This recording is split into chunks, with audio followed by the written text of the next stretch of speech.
한 해가 한 달 남았습니다. 참 빠르다는 생각을 하고 삽니다.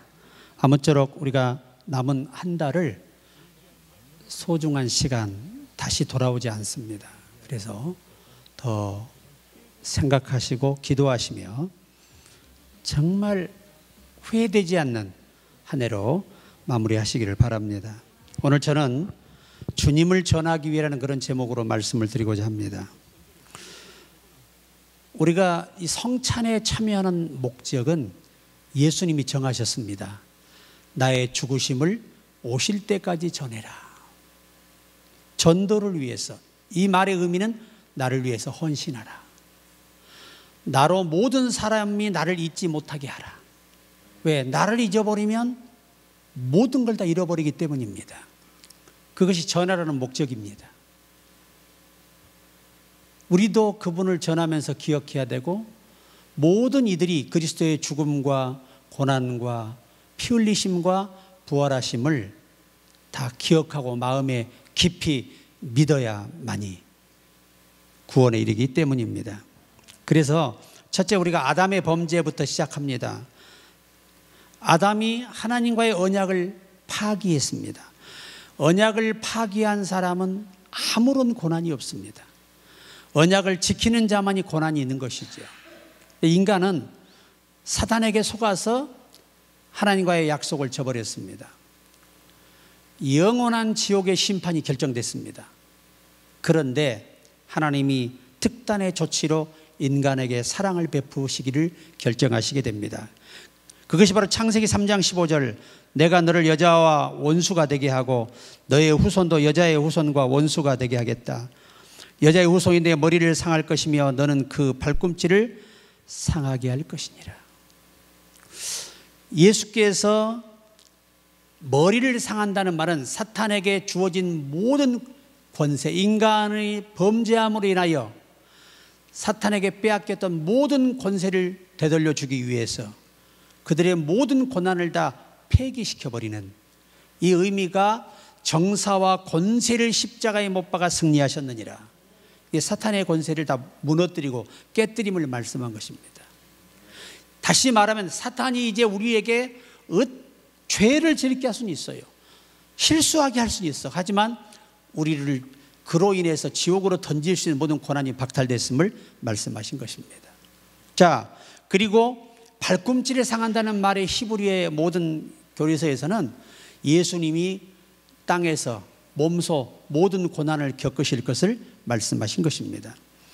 그래서 여자의 후손이 와서 이제 인간의 모든 지옥이 확정된 우리를 일부를 구원하시겠다고 결정하신 겁니다. 다만 그 속의 주가 우리 속에 믿어질 때 그가 대상자가 되는 것입니다. 인력으로 믿을 수가 없어요. 하나님이 믿음을 주셔야 믿을 수 있습니다. 택자에게 주시는 특별한 하나님의 은혜입니다. 자, 두 번째는 이런 인간에게 메시아라고 하는 이 귀한 이 약속을 우리에게 실행하신다는 그 약속의 의미로 우리에게 주신 것이 7가지의 제사입니다. 이 7가지의 내기에 주신 모든 제사가 예수 그리스도가 단번에 이 모든 7가지의 속죄를 이루실 것을 미리 표적으로 보여주신 거예요. 그 첫째가 뭐냐? 번제입니다. 번제. 번제의 목적은 하나님께 온전한 헌신과 경배를 드리고 죄를 사함받기 위해서 드리는 것이 번제입니다. 그래서 이스라엘 백성들이 죄를 질 때마다 번제를 드리며 용서를 구합니다. 그때 여호와께서 돌이키시고 용서해 주셨습니다. 방법은 희생제물이죠. 수소나 양이나 염소나 비둘기 등을 완전히 태워 하나님께 드리는 겁니다. 번제는 반드시 생명체를 피 흘려 드려야 되는 거예요. 그래서 이 번제는 우리의 죄, 원죄와 우리의 모든 자범죄를 통틀어 사하기 위한 이 속죄제가 번제입니다. 자, 따라합시다. 번제. 예, 중요합니다. 그래서 이 특징적인 것은 제물 전체를 태워서 하나님께 드리는 헌신을 상징하는 거예요. 예수님은 하나님께 헌신하신 것이고 우리도 예수께 헌신하는 삶을 앞으로 살아야 하는 것이죠. 두 번째는 소제입니다. 소제. 이 소제의 목적은 하나님께 감사를 표현하는 행위예요. 우리가 감사 헌금이 소제에 속합니다. 우리는 감사할 자격도 없었어요. 그런데 하나님께 감사하면 응답하시고 복을 주시는 이 길을 열어주신 것이 예수 그리스도의 소제의 예표입니다. 그래서 우리가 예배 시간에 감사 예물을 드리지 않는 건 범죄 행위가 되는 거예요. 하나님께 참으로 우리가 범죄하는 행위가 되는 것이죠. 소제는 반드시 드려야 하는 거예요. 자, 방법은 이 곡식, 고운 가루, 또 무교병, 유향을 불태워 드립니다. 일부는 제사장에게 주어 생계로 사용하기도 합니다. 이게 소제예요. 소제. 그래서 특징은 동물 제물이 아니라 곡식으로 드리는 제사, 삶의 수확을 하나님께 감사드리는 상징. 그러니까 내 삶에 월급도 받게 해주시고 일당도 받게 해주시고 사업에 돈도 벌게 하시고 건강하게 하시고 이것들이 다 소제예요. 소제. 그러니까 예수께서 이제 우리가 감사를 하나님께 드리면 하나님이 감사를 받도록 하는 속죄가 소제예요. 굉장히 중요한 거예요. 자, 그 다음에 화목제입니다. 하나님과 사람과 사람 사이의 화평과 친교를 의미하는 이 제사입니다. 그러니까 예수께서 속죄의 제물, 화목제의 제물이 되지 않으셨더라면 휘장이 갈라지지 않아요. 예수께서 십자가에 돌아가실 때 휘장이 위에서 아래로 갈라졌습니다. 지성소와 성소를 가리는 휘장이 찢어진 거예요. 누가 찢었느냐? 하나님이 찢으신 거예요.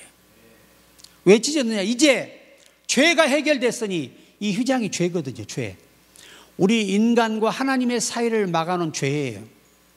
그런데 이 죄를 예수님이 사했으니까 하나님이 이제 너희와 내가 못 볼 이유가 없다고 쫙 열어버린 거예요. 누구든지 이제 내 아들 이름으로 오너라. 내가 그의 기도를 들으며 그를 만나주겠다. 이것이 속죄의 제물.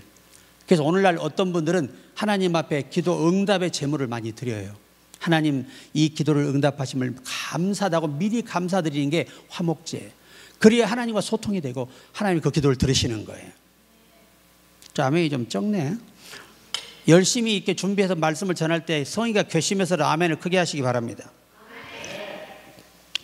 자, 그래서 방법은 제물을 드린 후 일부는 불태워 하나님께 드리고 나머지는 제사장과 드린 자가 나눠 먹습니다. 그러니까 이게 굉장히 중요한 예물이죠. 그래서 대부분 이 예물을 드릴 때 이것을 통해 가난한 자를 돕고 구제 선교를 하는 것이 여기서 시작된 거예요.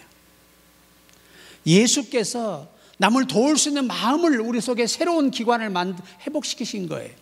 죄로 인해 완전히 파괴되어버린 우리 속 사람을 회복하셔서 남을 도울 수 있는 마음도 주고 남을 돌아볼 마음도 주는 것입니다. 그때 누르고 흔들어 넘치도록 해서 우리에게 안겨주시는 것입니다. 드리고 나서 절대 아깝다는 생각을 하게 되면 그 복은 나에게서 영원히 떠나가는 것입니다. 그냥 감사하시면 됩니다. 나 같은 거 하나 구원해 주신 것도 감사해서 우리가 헌신할 이유가 거기에 있는 것입니다. 특징은 감사제, 서원제, 자원제 등 다양한 형태로 드리는 겁니다. 감사, 서원제.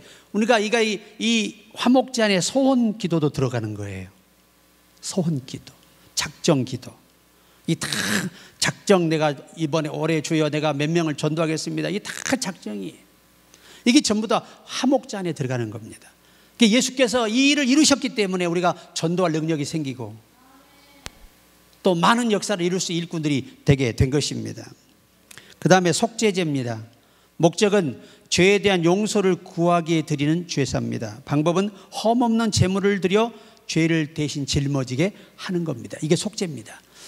그러니까 하나님께서 속죄제라는 제사를 드리게 하시면서 너희가 해결할 수 없는 죄를 내가 내 아들 예수를 보내서 죄를 사하겠다, 이 약속을 이루기 위해서 이 제사법을 만드신 거예요. 나의 죄를 씻기는 예수의 손뼉치며 없네 다시 성쾌하기도 예수의 피밖에 없네. 예수의 흘린 피 나리게 하오니 귀하고 귀하다. 예수의 피밖에 없네. 나의 죄를 씻기는 예수의 피밖에 없네. 사죄하는 증거도 예수의 피밖에 없네. 예수의 흘린 피 날리게 하오니 귀하고 귀하다. 예수의 피밖에 없네. 예수의 흘린 피 날리게 하오니 귀하고 귀하다. 예수의 피밖에. 한 번 더. 예수의 흘린 피 날리게 하오니 귀하고 귀하다. 예수의 피밖에 없네. 예수의 피밖에 없네. 아멘. 우리 주님께 영광의 박수. 여러분, 예수님께서 우리 죄를 사해 주셨기 때문에 오늘 우리 영광이 있는 것입니다. 이 속건제는 흠없는 제물을 드리고 손해를 배상하며 5분의 1을 더해 갚습니다. 이것은 우리가 형제에게 피해를 입혔다면 보상하는 제도예요. 그리고 남의 것을 훔쳤으면 4배를 갚아야 되고, 어느 성경 구절에는 8배를 갚으라고 되어 있어요. 이것은 뭘 의미하죠? 남의 건 손대지 말라는 겁니다. 그것은 여호와께서, 하나님께서 그들에게 준 것이 내게 준 것이 아니라는 거예요. 우리는 내게 준 것으로 감사하며 살아야 됩니다. 남의 것에 대한 욕심을 없애는 속죄입니다. 어떤 이웃에 대해서 뭔가를 훔치려고 하는 마음, 이웃에게 피해를 입히려고 하는 이 마음, 상처를 주려는 이 행위, 이 모든 것들을 다 우리 속에서 제해버리시고 이런 일을 거룩하게 실천할 수 있도록 하기 위해서 이 속죄를 이루신 거예요. 참 귀한 속죄제입니다. 속건제입니다. 특징은 개인적, 사회적 죄를 속죄하는 실천적 회개. 번제는 예수께서 우리의 영육의 모든 죄를 사하는 속죄지만 이 속건제는 우리가 서로가 화해하고 용서하고 피해를 입혔으면 보상하고 이런 모든 것들을 의미하고 있습니다. 그 다음에 6번째 제사가 유월절 제사입니다. 유월절. 자, 유월절 제사는 이스라엘 백성을 애굽에서 구원하신 하나님의 은혜를 기억하는 겁니다. 우리가 고난주간을 우리가 보내고 부활주일을 보내는 목적이 무엇이겠습니까? 그분이 우리를 구속하신 은혜를 기억하는 겁니다. 이 굉장히 중요한 의식입니다. 그래서 방법은 유월절 어린 양을 잡아 그 피를 문설주에 바르고 고기를 먹는 겁니다. 그러니까 여호와께서 모세에게 명하신 것이 내가 애굽의 장자를 짐승부터 사람까지 전부 치리라.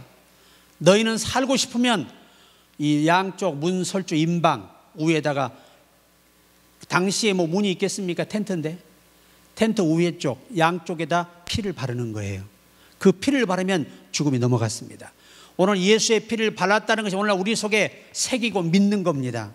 여기 우리 예수 피 바른 거예요. 이걸 믿는 게 피 바르는 거야. 그러면 심판은 넘어가는 것입니다. 그래서 예수 안에 있는 사람은 결코 정죄함이 없어요. 저와 여러분은 죽으면 천당과 질택을 당할 시간은 없어요. 우리가 회개한 것들은 예수를 다 잊어버리시고 기억하지 아니하십니다. 그리고 우리가 행한 대로 상급을 주시는 이 백보자만 남아 있습니다. 그래서 우리가 이 어린 양이라는 거 굉장히 중요합니다. 마지막 이제 이 7제사의 절기가 속죄일 제사입니다. 이건 대제사, 대속죄일입니다. 이 대속죄일은 1월 1일부터 7월 10일까지 지은 죄, 7월 10일에서 12월 30일까지 지을 죄를 단번에 그날 사하는 거예요. 그래서 예수님이 만약에 대속죄일을 매달 잘했더라면 예수님은 계속 와서 죽어야 돼요. 고난을 당하시고, 그런데 단번에 세상 죄를 없이 하시려고 세상 끝에 나타나셨느니라. 여러분, 추수 때를 가리켜서 이스라엘은 그게 7월달이에요. 7월달. 그때 모든 영혼을 구원하고 추수하는 시작임을 예고하는 달입니다. 그래서 그것을 여호와께서는 7월 10일 가장 좋은 절기 시간에 7월 10일로 대속죄일을 정하셨어요. 그래서 예수님은 4,000년이 지나고 남은 2,000년을 앞두고 이 땅에 오셔서 우리 죄를 단번에 사하신 것입니다. 이것이 세상 끝에 나타나심이라는 의미예요. 그럼 이 대속죄일날 뭐 하느냐? 대제사장밖에 이날은 할 일이 없어요. 이가 아사셀 양, 따라해보세요. 아사셀 염소, 순염소, 암놈은 안 써요. 이 수컷을 쓰는데, 왜냐하면 예수님이 순놈이잖아. 예수님이 남자이시기 때문에 암염소는 안 돼요. 암양도 안 돼. 왜? 순염소가 희생이 돼야 남자이신 예수님이 십자가에 달려 딱 들어맞잖아요, 성경이. 그래서 한 마리는 번제단에 태워서 드리고, 한 마리는 광야 아주 높은 골짜기 위로 올라가서 때려서, 마온에 하나가만 39대를 때려서 그냥 던져버려요. 그러면 이 염소가, 그 피 흘리고 하는 염소가 어떻게 살겠어요? 온몸이 다 찢겼는데 죽어요. 이것은 자범죄, 번제에서는 원죄를 지칭하고 있어요. 그래서 이 두, 예수님은 우리 영의 죄를 위해서, 우리 몸의 죄를 위해서 십자가에 죽으신 거예요. 아멘. 우리 영육의 죄가 단번에 사해진 것입니다. 이것이 대속죄일이에요. 대속죄일. 앞으로 우리가 지을 죄까지 다 사하셨어요. 그런데 우리가 예수 이름으로 예수 믿다가 실수하면 고난이 오고 우리에게 징계가 있습니다. 징계는 단련시키는 것이고, 고난은 경고하시며 우리에게 회개를 촉구하는 것이, 변화를 촉구하는 거예요. 그래서 이것을 가리켜 우리는 점진적인 성화라고 표현합니다. 하나님이 부족한 인간의 이 악성이 안에 있으므로 이것들을 자제시키고 거룩한 삶을 살게 하기 위해서 고난을 주신다는 거지요. 그래서 사도 베드로는 고난을 받음으로 죄를 그쳤습니다. 그렇게 말씀하고 있습니다. 자, 그래서 이스라엘 전체의 죄를 속하는 게 대속죄일이에요. 그래서 예수님은 대속죄일의 제물로 골고다 언덕의 십자가에서 돌아가신 것입니다. 자, 방법은 대제사장이 두 염소를 드리고 한 마리는 광야로, 한 마리는 속죄 제물로 이렇게 드리는 것입니다. 그래서 요 광야로 버려지는 양이 아사셀이에요. 번제단에 드린 제물은 번죄입니다. 아사셀이란 말은 방황하다, 광야에서 방황하다 죽는 걸로, 인간이 살다 보면 주의 뜻을 어기고 범죄할 때 하나님의 징벌이 있음을 말씀하신 거예요. 그 징벌이 죄값이 아니에요. 오늘날 우리 주님이 우리가 범죄해도 이것을 우리에게 고난을 주는 이유는 죄값으로 처벌하는 게 아니고, 우리에게 이 훈련, 연단과 이 모든 고난을 거쳐서 죄로부터, 이 불법한 죄로부터 벗어나서 술 먹는 사람은 술을 못 먹게, 담배 피는 사람은 담배 못 피게, 또 악한 짓, 도박하는 사람 도박 못하게, 이런 여러 가지 악습. 요즘 할아버지하고 언니들이 춘방에서 부르승가를 친대요. 근데 그걸 치다가 그냥 확 올라오면 둘이 여관 가는 거야. 난 이해가 안 되는 게, 그 다 늙은 영감탱이 냄새 나는데 뭐가 좋다고 그걸 손잡고 돌아. 참 답답하지 않아요, 여러분? 젊은 사람이 얼마나 많은데. 그런데 우리가 시간 쏟을 바에는 하나님께 봉사하고 선한 일 하는 게 낫죠. 영육이 잘 되는 비결이 아니겠습니까? 그래서 한 마리는 어디로? 번제단으로. 아사셀 한 마리는 광야로. 광야로가 죽는 양이, 염소가 아사셀 염소예요. 이 정확히 이해를 하셔야 됩니다. 특징은 백성 전체의 죄를 정결케 하는 가장 중요한 제사입니다. 이 제사들은 모두 예수 그리스도의 사역과 연결되어 있습니다. 예수님이 오셔서 이 7가지를 다 이루실 것을 말씀하신 거예요. 그러니까 우리 인간은 예수님이 단번에 죽으심이 이 여호와께서 7가지 인간의 어마어마한 죄 문제를 다 한 번에 처리해버리는 이 일을 위해서 이 제사법을 만드신 거예요. 제사를 드릴 때마다 내가 죽어야 되는데 어린 양처럼, 어린 염소처럼, 비둘기처럼, 소처럼, 고운 가루들처럼 예수께서 날 위해 죽으시는구나. 이걸 우리가 늘 잊지 않기를 바랍니다. 그래서 우리 메시아 예수 그리스도는 이 땅에 오셨습니다. 로마서 5장 14절에 아담은 오실 자의 표상이라. 첫사람 아담은 생령이 되었지만 둘째 사람 아담은 살려주는 영으로 오셨느니라. 그 모든 제사법을 십자가에서 이루시고 우리를 구원하시고 살려주신 겁니다. 그래서 이 예수가 누구냐 이렇게 표현할 때 이사야 9장 6절에 이는 한 아기가 우리에게 낳고 한 아들을 우리에게 주신 바 되었는데 그의 어깨는 정사를 메었고 그의 이름은 기묘자라 모사라 전능하신 하나님이라 영존하시는 아버지라 평강의 왕이라 할 것임이라. 누가복음 1장 31절 잉태 아들을 낳으니 그림을 예수라 하라. 이것이 바로 오늘 그리스도가 성찬을 우리에게 준비시키면서 이것을 기념하라고 하는 겁니다. 이걸 전하라고 하는, 이 사실을 전하라는 거예요.